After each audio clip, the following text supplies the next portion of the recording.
자, 여러분, 저나 여러분들이나 우리 모든 신앙인들은 각각 다 다릅니다. 그죠? 삶이 다르고 능력도 다르고 지식도 다르고 성품도 다 다릅니다. 똑같은 게 없어요.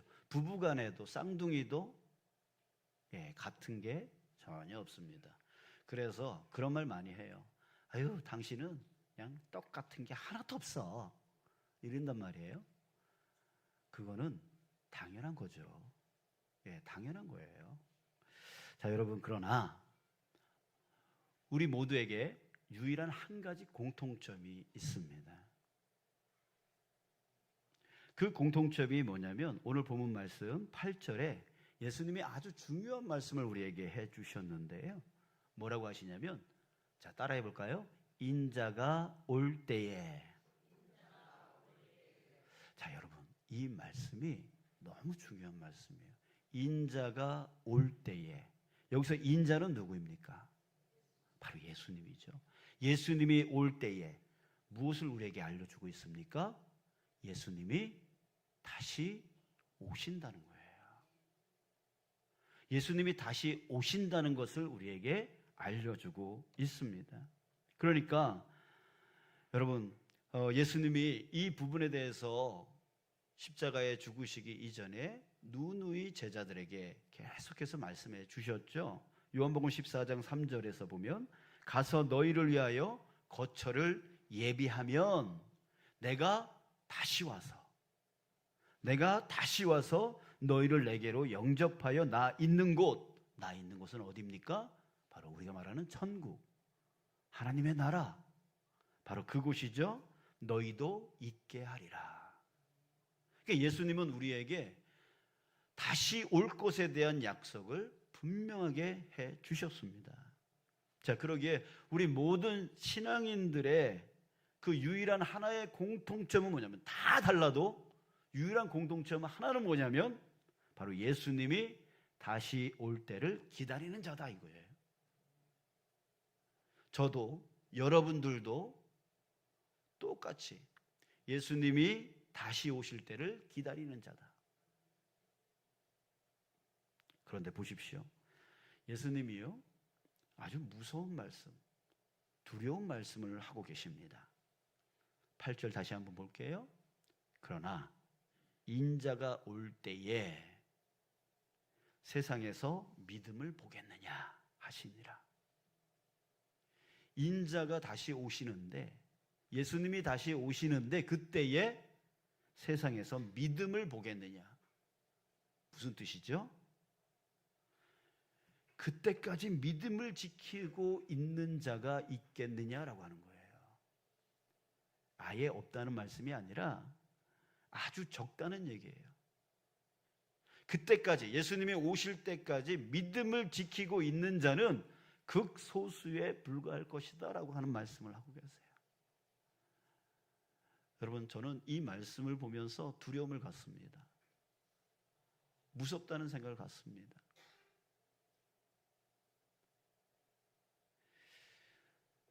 신앙생활을 잘 하다가도 그때에 예수님을 놓쳐버리고 그 믿음에서 떠나서 살게 될까봐 두려운 거죠. 예수님은 이와 관련된 말씀을 많이 하셨어요. 마태복음 22장 14절에 청함을 받은 자는 많되 택함을 입은 자는 적으니라. 청함을 받아서 지금 이 자리에 앉아 있더라도 마지막 때에 택함을 받은 자는 적다는 얘기예요. 여러분, 이 자리에 있다고 안심하면 안 되는 것입니다. 또 마태복음 20장 16절에 이와 같이 나중된 자로서 먼저 되고 먼저 된 자로서 나중되리라. 여러분, 지금 신앙이 좋다고 또 내가 직분을 지금 가지고 있다고 해서 또 안심할 것이 아니라는 거예요. 아유, 저 사람은 뭐 믿음이 저래 라고 하는 그 사람이 오히려 나보다 더 큰 믿음으로 주님이 오실 그때에 천국으로 먼저 갈 수 있단 말이죠. 안심하면 안 돼요. 또 누가복음 13장 24절에서 좁은 문으로 들어가기를 힘쓰라. 내가 너희에게 이르노니 들어가기를 구하여도 못하는 자가 많으니라. 마태복음 7장 13절에 좁은 문으로 들어가라. 멸망으로 인도하는 문은 크고 그 길이 넓어 그리로 들어가는 자가 많다라고 말씀하고 있어요. 자, 여러분, 왜 이렇게 될까요? 왜 청함을 받은 자는 많되 택함을 받은 자는 왜 적을까요? 왜 나중된 자가 먼저 되고 먼저 된 자가 나중되는 일이 발생할까요? 왜 넓고 큰 문으로 들어가는 사람들은 많은데 좁은 문으로 들어가는 그 길은 왜 적을까요? 왜 그럴까요? 이런 생각을 한번 해봤습니다. 우리 이 지구가 있는 이 우주를 한번 생각해 봤어요. 이 지구는요, 이 우주 안에서 계속 움직입니다. 그죠? 태양을 중심으로 해서 계속 움직여요. 그래서 우리에게 사계절이라고 하는 봄, 여름, 가을, 겨울이 생기는 거잖아요. 계속 움직여요. 근데 이 지구에 무슨 엔진이 있습니까? 없잖아요. 그럼에도 불구하고 지금 움직이고 있어요. 왜 움직일까요? 아주 단순하게 저와 여러분들 과학을 잘 모르니까 아주 단순하게 생각해 봐서 그 이유는 이걸 겁니다. 바로 공기 저항이 없어서. 우주에는 공기가 없죠. 그래서 한번 움직이기 시작하면 그냥 쭉 갑니다. 어떤 동력체가 있어서 가는 게 아니라 한번 움직이기 시작하면 계속 움직여요. 왜? 앞에서 방해하는 게 없기 때문에. 근데 우리 지구 안에서의 모습을 한번 보세요. 뭘 움직이려고 해도 어떻게 해야 돼요? 엔진이 있어야 돼요. 자전거를 타더라도 발로 저어야 된단 말이에요. 뭔가 동력을 줘야 움직일 수 있다고요. 그 이유가 무엇입니까? 바로 공기의 저항, 그리고 지면의 저항, 이런 저항들이 있기 때문에 계속 움직이지를 못해요. 가다가 멈춰요. 또 가다가 멈춰요. 계속 동력을 줘야지만 된다고요. 자, 여러분, 우리의 믿음도 마찬가지예요. 만약 믿음의 저항이 없다면 우리는 걱정할 필요가 없을 겁니다. 우리가 지금 가지고 있는 좋았을 때의 그 믿음이 쭉 갈 수 있기 때문에 상관이 없을 겁니다. 그런데 우리가 사는 이 세상에는 믿음의 저항, 즉 믿음을 방해하는 것들이 너무 많다라는 거예요. 오늘 본문 말씀에 보면 예수님께서 불의한 재판장의 비유를 하고 계십니다. 어떤 도시에 한 재판장이 있답니다. 이 사람은 하나님을 두려워하지 않습니다. 또 사람들을 무시하는 사람이라고 말합니다. 6절에 보니까 예수님은 이 사람을 어떻게 말하고 있냐면 불의한 재판장이다 이렇게 부르십니다.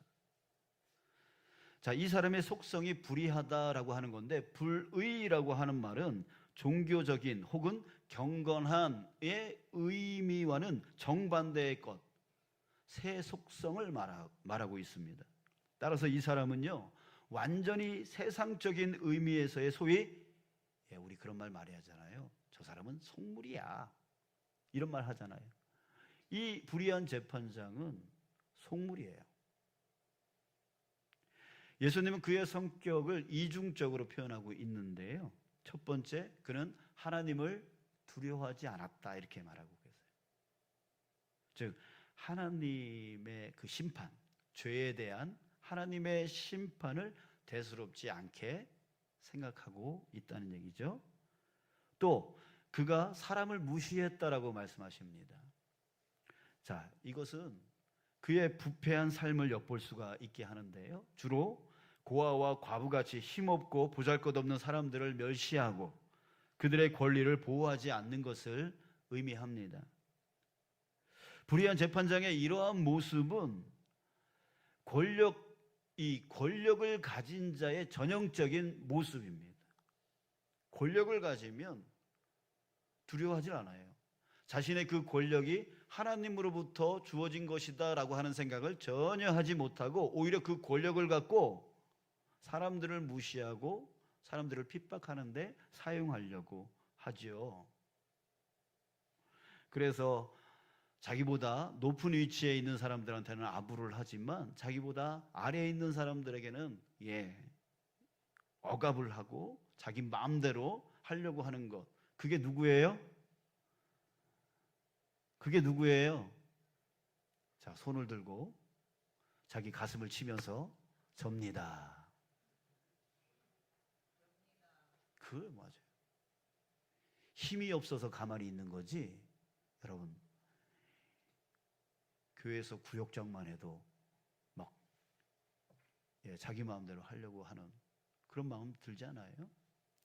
마을에서 이장만 해도 막 관장 쳤다고 해서 나와라 가라 막 이러지 않아요? 여러분, 그래요. 그게 내 모습이에요. 그게 내 모습이에요. 예수님은 왜 불의한 재판장 얘기를 하셨을까요?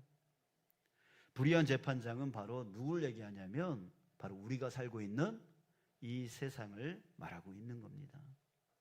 이 세상을 보여주고 계시는 거예요. 예수님은 믿음의 사람인 우리가 지금 살아가고 있는 이 세상이 어떤 세상인지를 알려주고 계십니다. 이 세상은 하나님을 두려워하지 않는 세상이에요. 하나님의 존재를 인정하지 않는 세상이에요. 그러니까 막 살아도 돼요. 자기 생각대로 자기 감정대로 살아도 된다라고 생각하면서 그냥 그렇게 살아가는 세상이에요. 지금 우리가 살고 있는 이 세상이요. 또 사람을 무시하는 세상입니다. 이러한 사실에 대해서는 누구보다 여러분들이 잘 알고 있잖아요. 여러분들의 직장, 여러분들이 나가서 살아가고 있는 그 사회, 마을 등등의 사람들의 모습을 보면은 하나님을 두려워하지 않고 살아가고 또 사람들을 무시하고 자기의 유익이 되면 사람들이 불편하든 말든 간에 상관없이 그렇게 살아가고 있지 않습니까? 여러분, 지금 우리가 살아가고 있는 세상이 바로 그 불의한 재판장과 같은 세상이다. 그걸 예수님이 우리에게 말씀해 주고 계십니다. 그러기에 이런 세상에서 가만히 있는다고 믿음이 지켜질까요? 아니죠. 절대 그럴 수가 없는 거예요. 여러분, 우리는 이 믿음을 지키기 위해서 몸부림쳐야 되는 사람들이에요. 왜? 우리가 살고 있는 이 세상이 바로 불의한 세상이기 때문에, 방해를 받고 있기 때문에 가만히 있으면 안 돼요. 내 이 좋은 믿음이 나중에까지 가리라 이런 생각 가지면 절대로 안 되는 것이죠. 사랑하는 여러분, 저는 이 문제로 인해서 잠이 안 올 때가 많습니다. 지난주에 어떤 성도님이 저에게 문자를 보내주셨어요. 이런 문자예요. 목사님은 우리의 영적 아버지십니다. 이런 문자를 보내주셨어요. 감사했습니다. 저를 그만큼 인정해 주시고 또 존중해 주시는 것 같아서 감사했습니다. 자, 그런데 한편으론 책임감이 무거웠습니다. 무겁게 다가왔어요. 저의 간절한 소망이 뭔지 아십니까? 바로 여러분 중에 한 사람도 나고자 없도록 주님이 오실 때까지 믿음을 잘 지켜드리는 거. 또 지킬 뿐만 아니라 하나님의 뜻이 뭔지 잘 분별하고 하나님의 뜻을 이루어 나가는 하나님의 일꾼으로서 성장하고 그 믿음을 지켜나가는 그런 자가 되도록 도와주는 거. 그랬으면 좋겠는데 저의 연약하고 부족한 부분이 많죠. 또 앞에서 말했듯이 세상의 그 불의함이 항상 우리의 믿음을 공격하고 있기 때문에 그러지 못하고 중도에 믿음이 약해지고 또 쓰러지고 넘어지고 또 다른 길로 가려고 하는, 주님이 원치 않는 다른 길로 가려고 하는 그런 성도들이 있기 때문에 그 생각에 밤에 잠을 못 잘 때가 종종 있어요. 사랑하는 여러분, 진심으로 바라기는 이 불의한 세상 가운데서 우리 믿음을 지켜 나가도록 우리 함께 협력하고 또 함께 애써 나가기를 간절히 소망합니다. 여러분, 그래서 우리가 서로 연결되어 있어야 돼요. 옆에서 쓰러지면 일으켜 세워주고, 또 내가 쓰러지면 또 누군가가 나를 일으켜 세워주는, 그렇게 서로 연결이 되어 있어야 되는 거예요. 독불장군처럼 혼자 신앙생활 할 수 있다라고 하는 사람들은 사탄, 늑대와 같은 그 사탄한테 잡혀 먹힐 수밖에 없어요. 이 불의한 세상에서 이 믿음을 지켜나가기가 불가능한 거예요. 우리는 이 믿음을 지켜나가기 위해서 우리의 그 끊임없는 몸부림이 반드시 필요한 거고, 또 우리 공동체가 함께 협력하여 애써 나가야 될 필요성이 있는 겁니다. 예수님은 그 방법을 우리에게 알려주고 계세요. 어떻게 해야 되는지. 예수님은 오늘 본문에서 그 불의한 재판장에게 찾아가 원한을 갚아달라고 하는 한 과부를 예를 들고 있습니다. 과부는 찾아갔습니다. 한 번만 찾아갔을까요? 아니죠. 찾아갔어요. 또 찾아갔어요. 또 찾아갔어요. 근데 갈 때마다 아이고 어서 오세요 라고 호의적으로 받아주었을까요? 아니에요. 겉으로는 그럴 수 있지만 그 속마음은 그렇지 않았겠죠. 그래서 아유 저 귀찮은 저 여자 또 왔네, 또 왔네, 얻을 것도 없고 권세도 없으면서 괜히 와가지고 귀찮게만 하네 하면서 뒤로는 하인들한테 시켜서 저 여자 못 오게 하라고, 문을 닫아버리라고, 그래도 오니까 또 가서 협박을 좀 하라고 하면서 수없이 많은 그런 방해를 했을 거예요. 여러분들, 이 여인, 이 과부는 낙심했을 겁니다.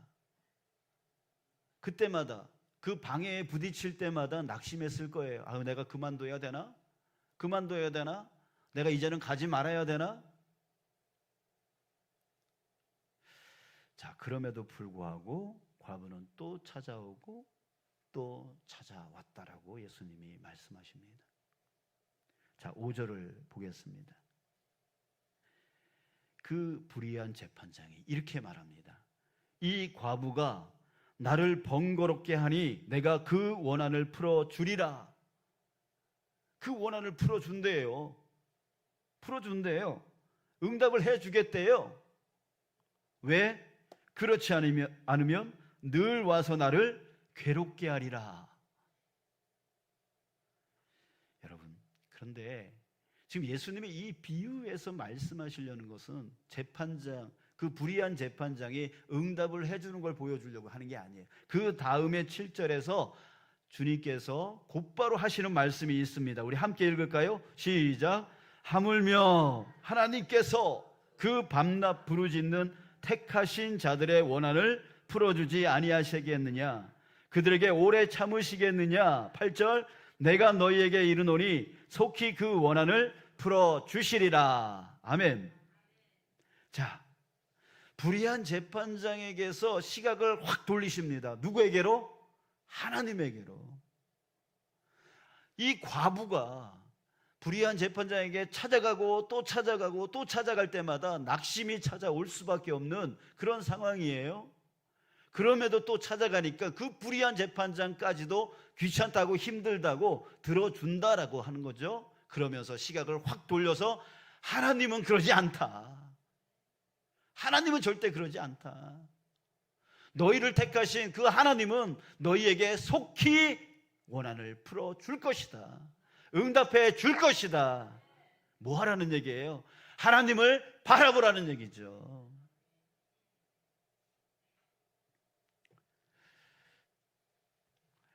여러분, 이 불의한 세상에서 살 때에 낙심할 일이 얼마나 많습니까?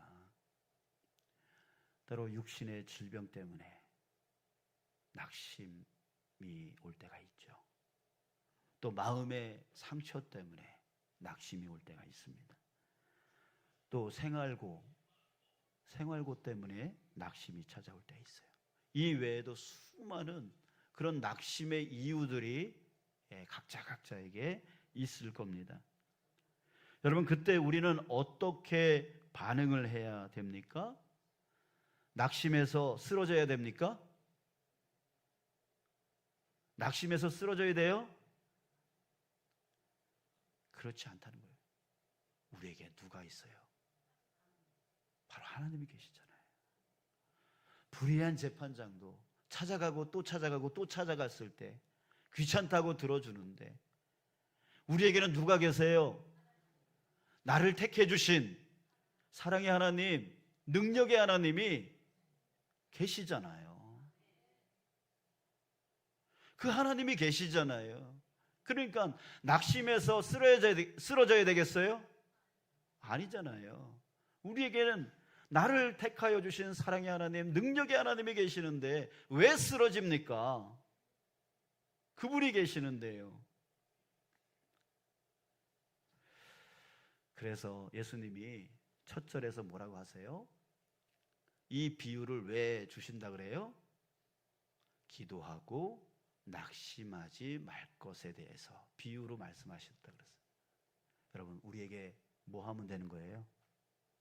기도가 있잖아요. 나를 택해 주신 사랑의 하나님, 능력의 하나님이 함께 계시니까 기도해서 낙심치 말라고 말씀하고 계시잖아요. 속히 응답해 주신다라고 말씀하고 계시잖아요. 그러니까 여러분, 낙심할 필요가 없어요. 아무리 우리가 지금 불의한 세상 가운데 살아가고 있지만, 그래서 우리가 지금 살아가고 있는 이 모습이 지금 한 과부와 같이 소외되고 정말 뭐 보잘것없는 그런 모습으로 지금 살아가는 것 같지만, 우리에게 누가 계시냐면 바로 나를 택해 주신 그 사랑의 하나님, 능력의 하나님이 계시다고요. 그러니까 우리는 낙심할 필요가 없는 것입니다. 우리는 하나님께 이 과부처럼 나아가기만 하면 돼요. 과부는 어떻게 응답을 받았을까요? 어떻게 응답을 받았어요? 자, 여러분, 예수님이 불의한 재판장의 말을 들으라. 6절에 보니까 그의 말을 들으라라고 하십니다. 그러니까 그가 한 말을 잘 주목해 봐라라고 하는 말씀을 하세요. 뭘 들으라는 걸까? 다시 한번 6절 보면 이렇게 말씀하세요. 그렇지 않으면 늘 와서 나를 괴롭게 하리라. 여러분, 여기서 중요한 키포인트는 뭐냐면, 따라합시다. 늘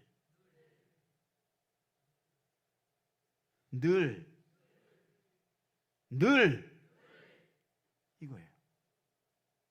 여러분, 긴 시간 많이 기도하는 걸 주님이 원하세요? 성경에 나와 있어요? 잘 기도하는 거, 너희들 잘 기도해야 된다. 성경 구절 착착 다 넣고, 미사오고 착착 넣고, 좀 기도하려면 제대로 좀 기도해. 이런 말 성경에 나와 있어요? 없어요. 주님이 말씀하신 건 뭐냐면 늘이에요. 늘. 언제나 어디서든지 교회 안에서만 기도하는 자가 아니라 여러분들의 가정, 여러분들의 직장, 여러분들이 살고 있는 그 어느 곳에서든 늘 항상 기뻐하라. 그 다음 말씀 뭐예요? 쉬지 말고 기도하라. 그게 한마디로 뭐예요? 늘이잖아요. 그러니까 늘 이것만 우리 마음판에 새기면서 나갑시다. 출근하기 전에 주님, 오늘 주님을 잘 믿고 잘 따라갈 수 있도록, 또 열심히 일할 수 있도록 도와주세요. 그리고 출근하는 거잖아요. 길게 할 필요 없고 잘 할 필요 없잖아요. 그냥 주님을 기억하고 주님 도와달라고 하고 출발하면 되는 거잖아요. 또 도착했으면 주님 나 이제 회사에 왔어요. 나 열심히 할 수 있도록 피곤치 않도록 도와주세요. 또 할 수 있잖아요. 길고 많이 잘 하라는 말씀 전혀 없어요. 늘 언제나 어디서나 주님 기억하고 주님께 도움을 구하는 그 기도, 주님께서 그거 하라고요. 그거 하라고요. 그래서 그것도 힘들다, 주님 도와주세요, 이것도 너무 길고 힘들다, 그러면 그 마음을 갖고 뭐 하면 돼요? 주여, 이러면 다 하나님이 아시지 않겠어요? 주여, 우리 한번 해봅시다. 주여, 우리 아프신 분들 주여, 힘드신 분들 주여, 그러면 되죠. 주님께서 오늘 본 말씀에서 말씀하고 있는 것은 뭐냐면 늘이에요. 늘 쉬지 말고, 또 오늘 본문에 밤낮으로라고 하는 말 있잖아요. 그걸 한 음절로 말하면 또 뭐예요? 늘이에요. 늘 잘할 필요 없어요. 많이 할 필요 없어요. 늘 언제나 어디서나 어느 곳에 무엇을 하든지 간에 주님을 기억하고 주님이 나와 함께 하고 계심을, 그 사랑의 하나님, 그 능력의 하나님이 늘 나와 함께 계심을 믿고 그분께 늘 주여 도와주세요, 주여 이끌어 주세요 라고 기도하면 된다고요.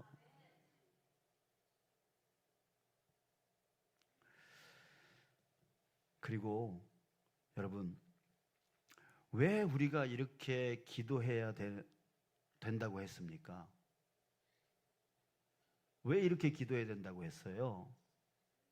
우리 맨 앞절로 다시 돌아가 봐요. 뭐냐면, 맨 끝절에 있었군요. 맨 끝절에 보면 뭐라고요? 인자가 올 때에 믿음이 있는 자가 있겠냐라고 말씀하셨잖아요. 여러분, 우리가 왜 이렇게 늘 기도해야 되냐면, 늘 기도하면 건강의 복, 물질의 복 이런 거 주기 때문에 늘 우리가 기도해야 되는 게 아니라, 여러분, 우리에게 정말 중요한 건 뭐냐면, 세상에 믿음을 보겠느냐, 바로 그 믿음, 예수님이 오실 때에 그 믿음을 가지고 있어야 된다는 얘기죠. 그 믿음을 잃으면 어떻게 돼요? 결국 멸망에 이르게 되어지는 거잖아요. 그러니까 우리에게 늘 기도가 필요한 이유는 건강도 구하고 물질도 구하고, 그렇지만 정말 우리가 늘 기도해야 될 이유는 뭐냐면, 바로 예수님이 다시 오실 때에 믿음을 지키고 있어야 되기 때문입니다. 그래서 늘 기도하라고요. 주일날 와서 1시간 예배드리고 나머지 시간은 하나님을 전혀 기억 못하고 살아간다면, 여러분, 그 사람은 믿음이 있는 사람입니까? 없는 사람입니까? 지킬 수 있는 사람입니까? 없는 사람이겠습니까? 아니잖아요. 여러분들, 이 시간이 시작이에요. 다시 주님을 기억하고 회복해서 나가는 시작점인 거예요. 그래서 여기서 저 문을 열고 나아갔을 때서부터 늘 하나님을 기억하고 하나님께 늘 기도하는 거죠. 그러면 어떤 기도를 해야 될까요? 중요한 것은 예수님이 오실 때에 믿음을 지키고 있어야 되는 것이 정말 중요한 거니까 그 기도를 해야 된다고요. 이런 기도입니다. 주님, 오늘도 믿음을 강건케 해주셔서 세상 권세, 세상 물질에 현혹되지 않게 해주십시오. 이 기도가 있어야 돼요. 또 이 시대에 또 이단과 사이비와 또 미신과 그 수많은 우리의 영을 혼란스럽게 만드는 그런 존재들이 얼마나 많이 있습니까? 그래서 우리의 믿음을 지키기 위해서 이 기도를 해야 되는 거예요. 주님, 오늘 내가 이단에 넘어가지 아니하고 사이비에 넘어가지 아니하고 미신에 넘어가지 않게 해주십시오. 이 기도해야 된다고요. 또 육신이 아플 때마다 낙심이 오고 마음의 상처가 올 때마다 낙심이 옵니다. 그때 우리의 믿음을 잃어버릴 수가 있잖아요. 그랬을 때 주님, 내가 아무리 육신이 아플지라도 마음의 상처가 있을지라도 그럼에도 불구하고 주님 잃어버리지 않게 해주십시오. 또 요즘 삶의 바쁨 속에 빠져 계시는 분들이 있잖아요. 그렇게 되어지면 하나님을 소홀해 줄 수밖에 없잖아요. 그랬을 때 주님, 내가 이 바쁨 속에서 하나님을 잃어버리지 않게 해주십시오. 우리는 물질을 위해서도 기도해야 되고 건강을 위해서도 기도해야 되지만 정말 중요한 것은 뭐냐면 내 이 믿음을 지키기 위한 기도가 반드시 있어야 된다고요. 수많은 이 불의한 세상 가운데서 수많은 방해, 나의 믿음을 떨겨뜨리려고 하나님으로부터 분리시키려고 얼마나 많은 방해들이 우리를 공격하고 있는지 모릅니다. 그때마다 우리가 그것에 낙심하지 아니하고 오히려 공격하여 능히 승리하여 나갈 수 있도록 내가 지금 아무리 아픔 가운데 있더라도 이 믿음은 꼭 지키게 해주십시오. 어제 어느 행사에 갔는데 어떤 목사님이 저한테 그러더라고요. 저 안 오려고 했었어요 이러더라고요. 그냥 농담 반 진담 반으로 안 오려고 했었어요. 왜 그랬어요? 그랬더니 비가 와서요. 그 비조차도 우리를 방해하고 있어요. 그럴 때 주님, 내가 이 비에 지지 않게 해주십시오. 그 기도가 그 비를 뚫고 가면서 또 있어야 되는 거죠. 늘 기도해야 되는 거예요. 계속해서 우리를 방해해요. 여러분들 오늘 정말 오래간만에 햇빛이 나고 있습니다. 얼마나 감사합니까? 근데 만약에 오늘 비가 왔다면 또 그런 마음 갖고 계신 분들 계셨을 거예요. 오늘은 좀 쉴까? 뭐 이런 마음이 있을 거예요. 여러분 그때 늘 기도해야 되는 거죠. 주님, 내가 이곳에 지지 않게 해주십시오. 이 믿음을 지키는 기도가 우리에게 늘 있어야 되는 거예요. 자, 따라합니다. 늘. 예. 자, 우리 일주일 동안 이 한 음절, 이 한 단어를 꼭 기억합시다. 그리고 늘 설거지를 할 때도 기도하고, 전에 어떤 분이 설거지 할 때 이런 기도를 하래요. 이렇게 깨끗하게 이렇게 더러운 이 그릇이 이 퐁퐁으로 이렇게 깨끗하게 되어지듯이 나의 마음도 깨끗하게 씻어 주십시오. 뭐 이렇게 기도하라고 그러더라고요. 방바닥을 닦으면서도 그 기도를 하고, 아무튼간에 늘 여러분들 기도하시되, 정말 우리에게 중요한 건 뭐냐면 건강도 물질도 구해야 되겠지만 정말 마지막 예수님이 오시는 그 날에 이 믿음을 지키기 위해서 주님, 오늘 나를 방해하고 오늘 나를 유혹하고 오늘 나를 미혹하고 오늘 나를 낙심케 만들려 하고 있는 이것에 이길 수 있게, 이것에 현혹되지 않도록 오늘도 승리케 해달라고 하는 기도를 반드시 우리가 해야 됩니다. 예수님은 바로 오늘 말씀을 통하여 우리에게 이것을 원하고 바라고 계십니다.